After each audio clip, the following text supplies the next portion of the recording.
Hello, hello, hello, hello, hello, guys. How are you? Good evening, good evening, good evening. I'm a little bit stuffy. I don't know if I caught something. I was away from home.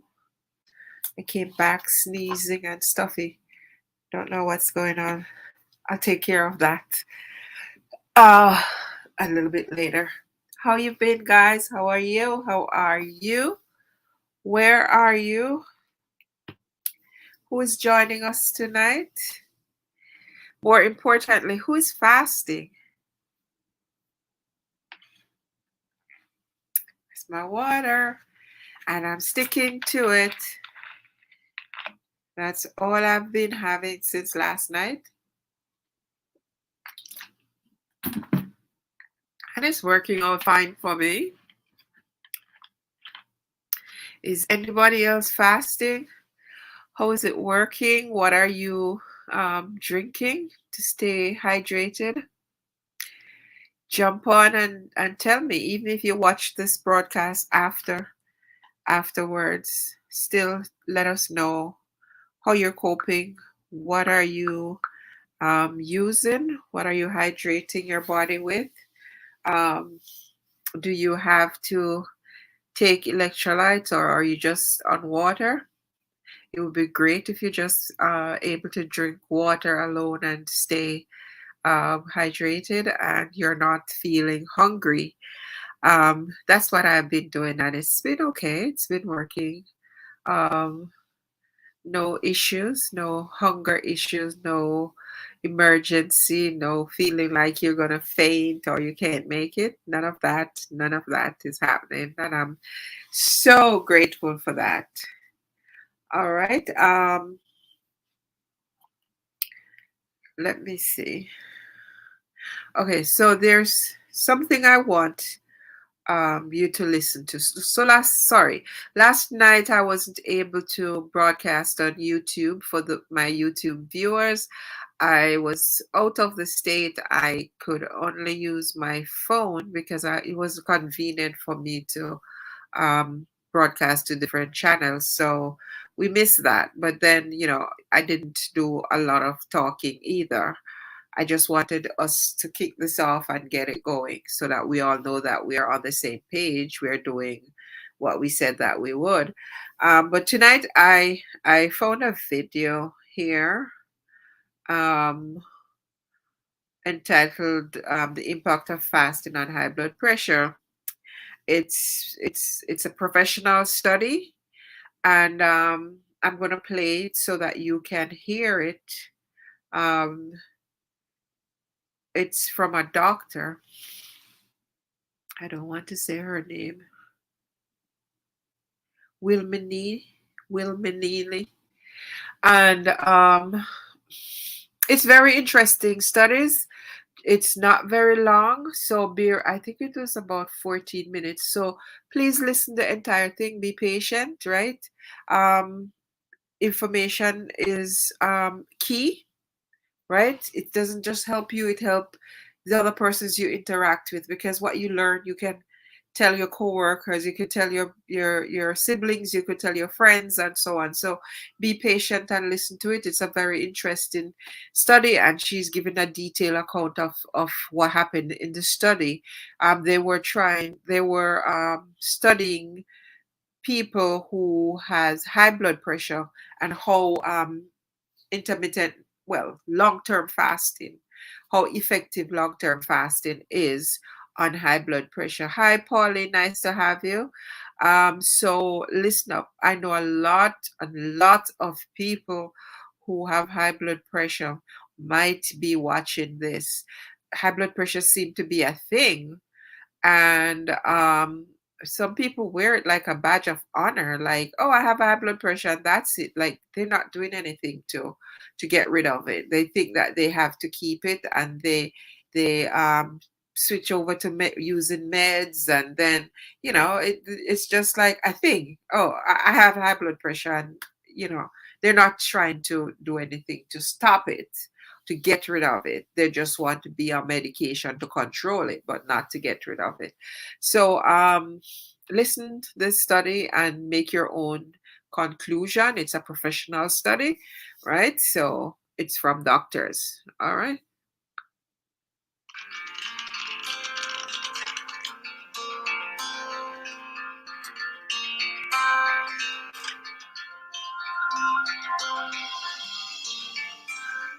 Hello, everybody. My name is Dr. Françoise Wilhelmi de Toledo. I'm the scientific director of the Buchinger Wilhelmi Clinics, fasting clinics specializing in long-term fasting in south of Germany and south of Spain. I present you today our last publication in the Journal of the American Heart Association, and the title is Blood Pressure Changes in 1,610 subjects with and without antihypertensive medication during long-term fasting. Long-term fasting was defined by us and by others as a periods of fasting of 5 to 20 days or more. We published that in a review in Annals of Medicine. My co-workers and co-authors are Franziska Grundler from Buchinger Wilhelmi Clinic, Robin Ménage from the King's College in London, and Andreas Michalsen, La Charité in Berlin, and myself. This article documents blood pressure changes in a very large cohort. In average, they fasted 10 days with a multidisciplinary concept and medical supervision. Single subjects fasted shorter periods, but most of them fasted even longer, and one subject fasted till 41 days. The total cohort could be divided in 3 groups. First, 920 persons were normotensive, meaning that the blood pressure was below 140 to 90, which is the maximal blood pressure which is tolerated by the guidelines of the heart associations.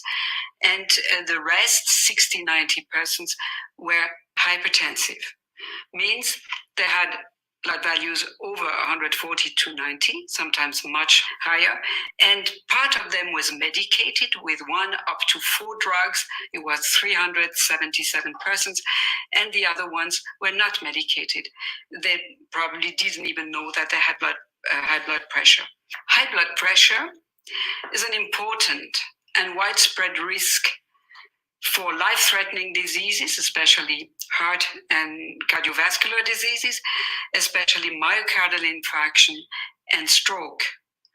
And it's caused by an unhealthy lifestyle mainly, including in particular stress, obesity, bad or poor nutrition, even sometimes malnutrition together with obesity, excessive salt, sugar, and alcohol intake, smoking, and lack of exercise.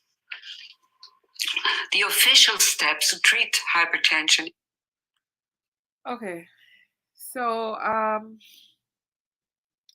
I think we have sometimes have that myth that high blood pressure is just caused by eating too much salt. But take note of the different factors that she says plays a part or play a part in us having high blood pressure. It's not just eating salt. I want you to listen to this again. The causes of high blood pressure. And widespread risk for life-threatening diseases, especially heart and cardiovascular diseases, especially myocardial infarction and stroke. And it's caused by an unhealthy lifestyle mainly, including in particular stress, obesity, bad or poor nutrition, even sometimes malnutrition together with obesity, excessive salt, sugar, and alcohol intake. All right. So, stress, obesity, right? So, you can imagine the person who has stress and is obese, right? That's like a real recipe there for high blood pressure, right? And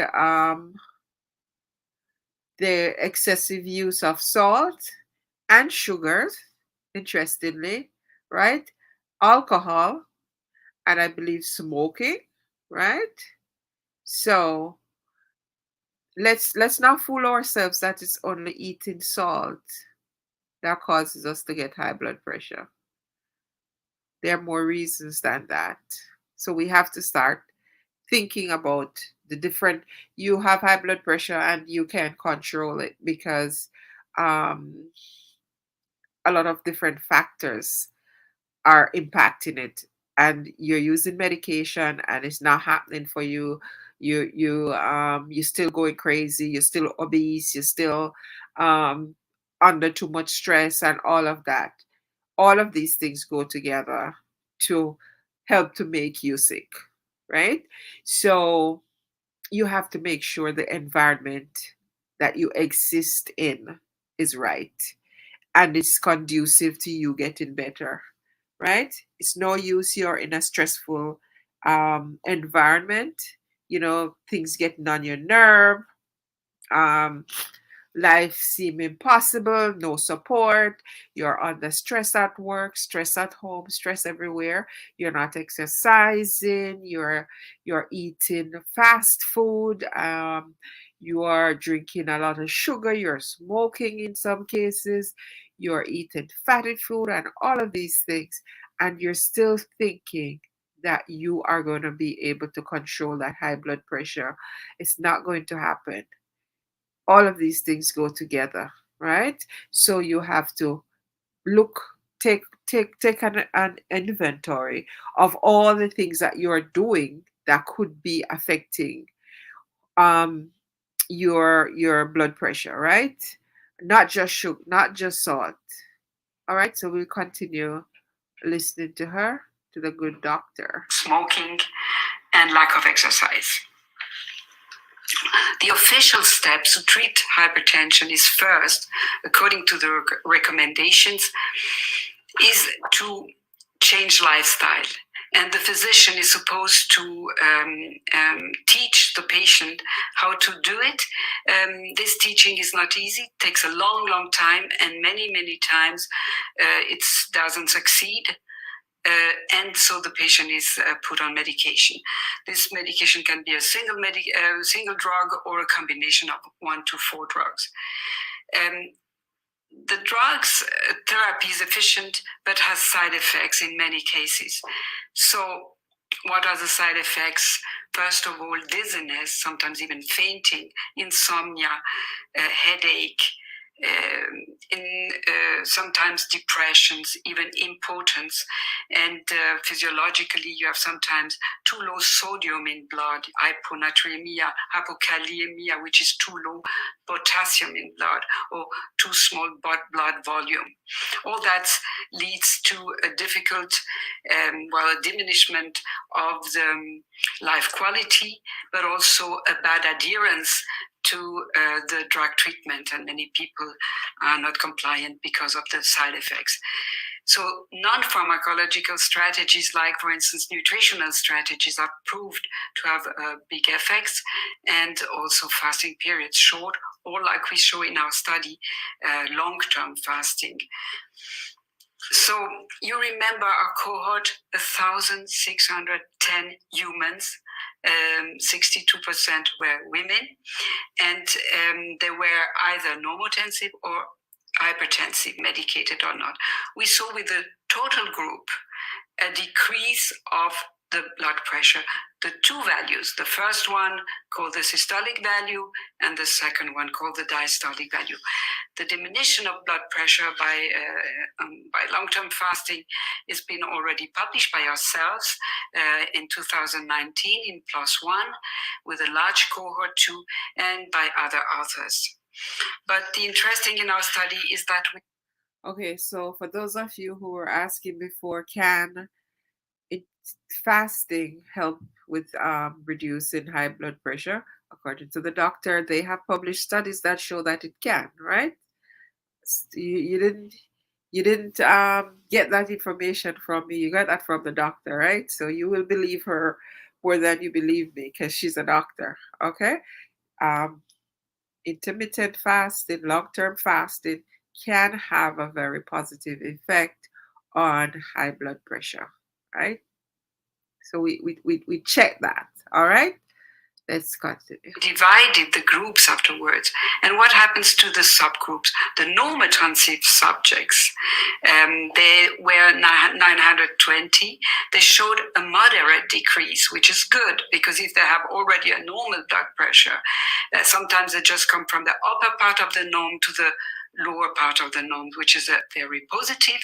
But it shows that through long-term fasting, even if you fast long time, it doesn't go below norm. And even to our surprise, we had a subgroup of 69. Okay, so what she just said is even if you have low blood pressure and you do fasting, in her studies, they did not find that your pressure would plunge below normal, even if it's already on the low end.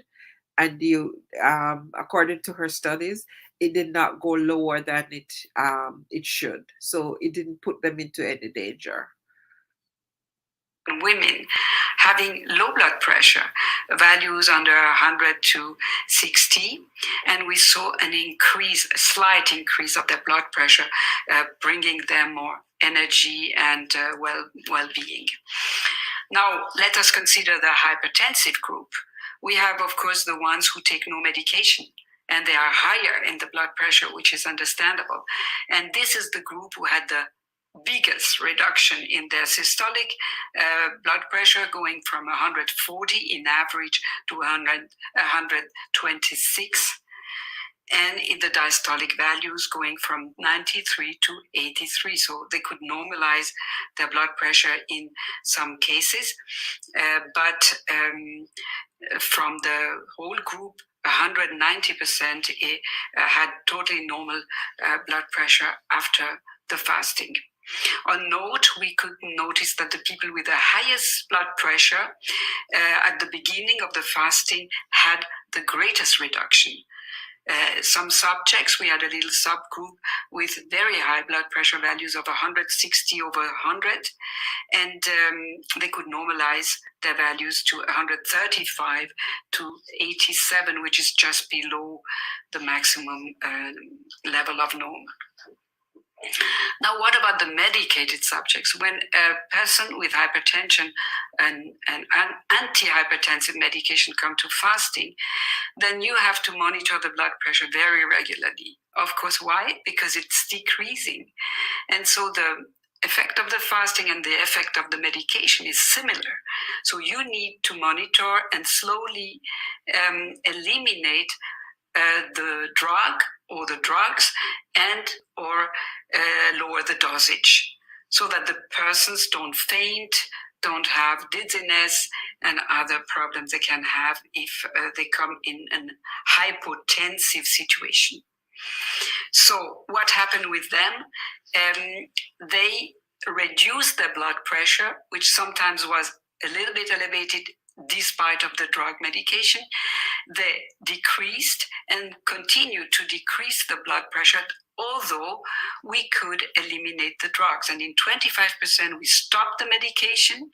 In 50% of the cases, we diminished the dosage considerably, and only So, did you hear what she just said? In 25% of the cases of the persons that they studied, they were able to stop medication completely. Boom. They were able to stop medication in 25% of those people. Not everybody, 25%. All right. That's good news. I think that's amazing. Continue to listen. Small part of the group stayed at the same dosage of antihypertensive medication despite of fasting periods. An interesting finding is that the longer the people fasted, the larger the blood pressure decrease, especially if they had high values at the beginning. So it's an argument to recommend long-term fasting. And one detail that we could show also in this study is that the people feel well. We used the two tools. The one first was the WHO5, measuring mental well-being, and it increases considerably. And the other was a visual scale for the degree of relaxation, and it increases also considerably. In other words, people fantasize sometimes that fasting periods must be agonizing experience, but it's exactly the contrary. If you are in a good setting, with a good program and good professionally accompanied, then it can be a very enjoyable and life-changing experience. So now, how do we explain the positive effects of fasting on blood pressure? Of course, the weight loss is important, but not only. There is also a diminution of the weight circumference, reflecting the diminishment of metabolically active visceral adipose tissue, which is negative. It triggers high blood pressure, insulin resistance, and others. And of course, you have an interruption of salt intake, of sugar intake, leading to a diminishment of insulin resistance and of alcohol intake. And in most of the cases, people can also stop smoking, which is a very collateral, very positive effect, and it doesn't even cost them a lot of efforts. So, all right. So remember we spoke before about the benefits that you receive from fasting is not limited to weight loss, right? It can be a spiritual journey. Even though sometimes you don't start out with that in mind, it can become a spiritual journey. So here she talking about you could stop smoking without even thinking about it. You could lose cravings during fasting. You could have a heightened um, awareness, right, of your own self. You could sever yourself from certain situations that you weren't able to before because you have gained more insight and your brain is certainly moving in a whole different direction. So a lot of things can happen during fasting, some of which you didn't even expect or you didn't plan for. I was asking yesterday that, persons kind of set themselves some goals for why they're fasting. And, we hope that you will achieve those goals, but be ready for other things to happen in your life that you did not plan for, because it is totally possible that that could happen. You could get, some bonus benefits that you weren't even going for. So that's how powerful fasting is. So let's continue to listen. Altogether, we have these effects, but then we have very specific effects of the fasting, which are similar to the effects of antihypertensive medication. They increase the excretion of sodium. The fasting activates the parasympathetic nervous system, which is a system which decelerates the rhythm of our body and causes also blood vessel dilatation. So from these results, we can conclude that the higher the blood pressure at the beginning of the fasting, the longer the fasting, the bigger the effects of fasting on lowering blood pressure. In the same way, when the people had at the start of their fast pathological metabolic values, they had too high BMI, reflecting too high weight, too high blood sugar levels, the stronger the effects of long-term fasting. So it improves the metabolic parameters, and at the same time it diminishes the blood pressure. This and more conclusion could be drawn from very complex statistical calculation and machine learning models.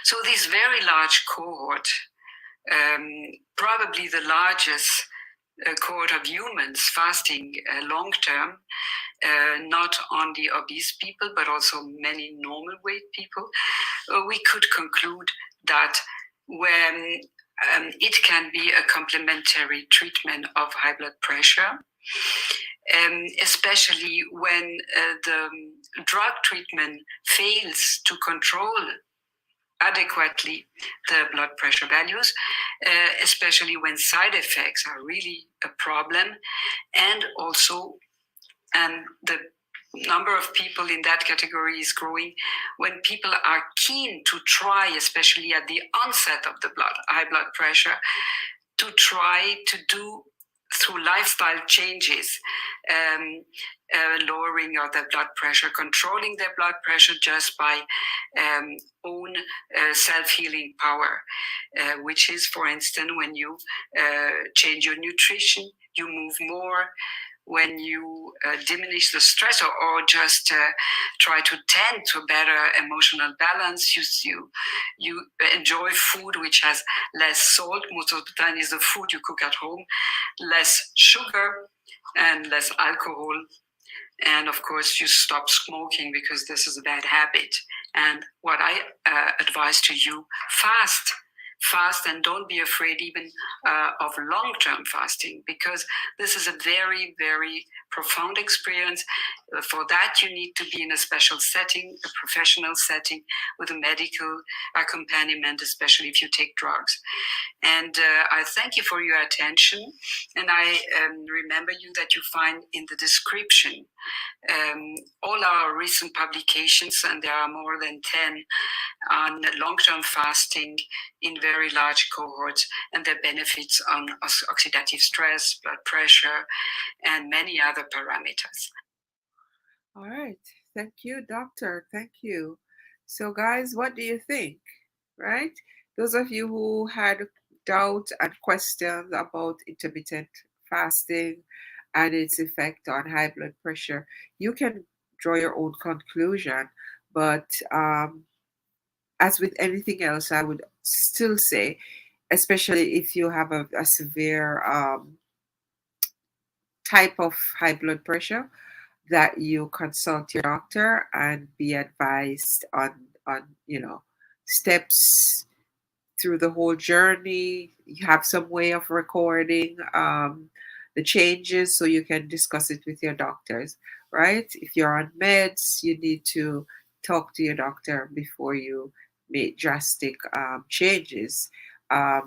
Certainly you can find out if you can reduce your medication based on your readings and so on. So have this talk with your doctor and let them monitor you and try, right? She did get 25% of the subjects that she was testing came off medication. You never know. You never know. You have to try. You will not know unless you try, because someone can't just look at you and tell you that you can come off meds if for diabetes, for high blood pressure, unless they try, right? All right, so I hope that when you guys see this broadcast, that you'll be able to give your 2 cents worth, and if you are fasting, that you will tell me how it's going for you.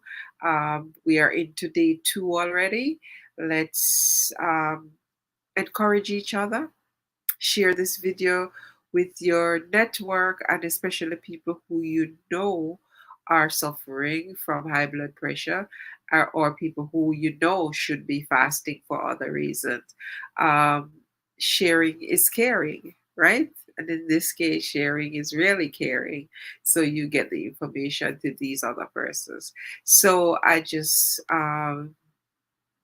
want to wish that if you're on the fence, not sure if you could make this move, you have a little over 2 days, no, a little less than 2 days to try this out. So, like I always said, it's not a competition, right?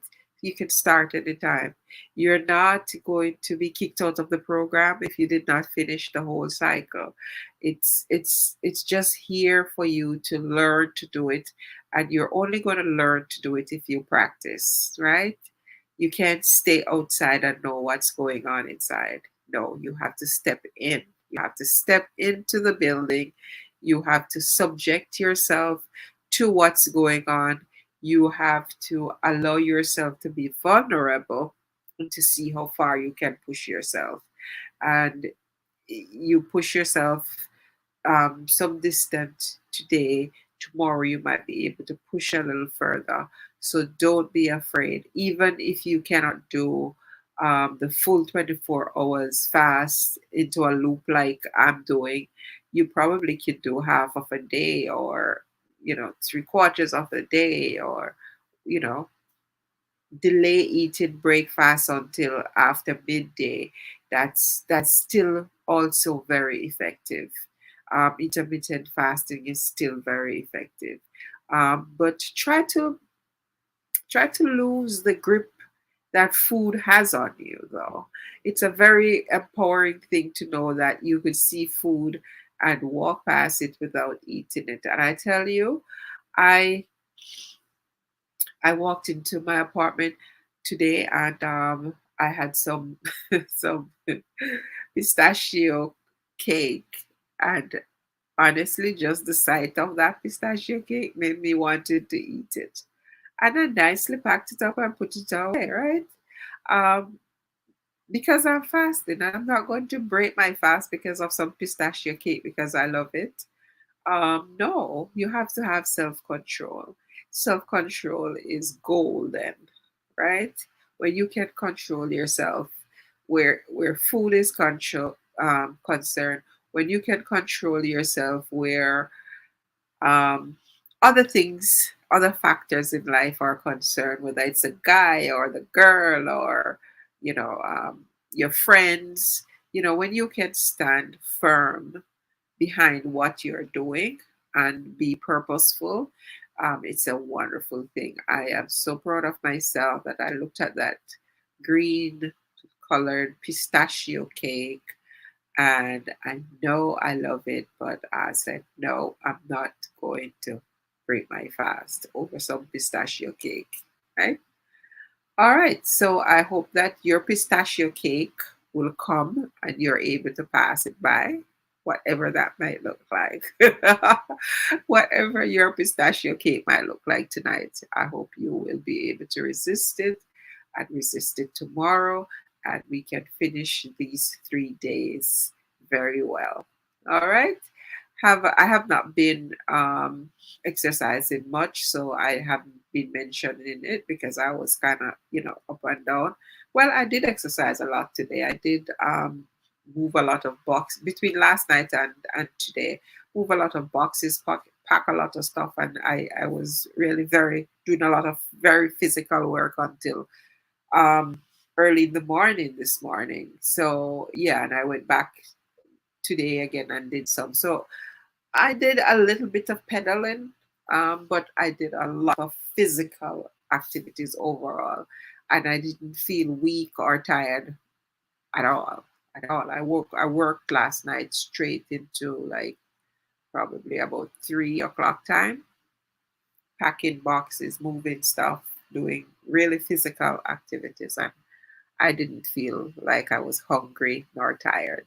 So that's amazing. The energy is absolutely phenomenal, right? All right. So I hope I have provided information tonight that inspires. Um, Please let me know if you are inspired by this. And go back and watch more than once so you get the sense of what the doctor was saying. Sometimes, you have a problem hearing, not hearing, but listening when the first time when you hear somebody's accent. So listen it more than once so you understand exactly what you were saying. And I want to wish you guys all the best for the rest of the evening. I have to go take care of the stuffiness. I'm not sure if I have some fever here. I hope I didn't catch COVID out there. Um, yeah, but stay well. Have a blessed evening, and we will catch up tomorrow. I'll continue to post stuff, and you know, I love to hear from you guys. I like the responses. I like the vibes in the group. You know, and people are um, telling us their experience and sharing, so other people can jump in and so on. And it's also good for the group, right? The more activities is the more Facebook will show it to other people. So keep on doing what you're doing, right? Keep on sharing, keep on communicating, keep on asking questions, making suggestions. Somebody provided a whole bunch of information the other day about corn, something that we usually don't pay much attention to as far as protein is concerned. Carbohydrate, yes, and roughage, or fiber, but certainly not protein. So, you know, talk up the thing. We welcome the information. So have a wonderful night, guys. As you hear, I'm really, really stuffy. I'm going to take some concoction to get rid of this now. So be blessed. We will catch up. Bye bye.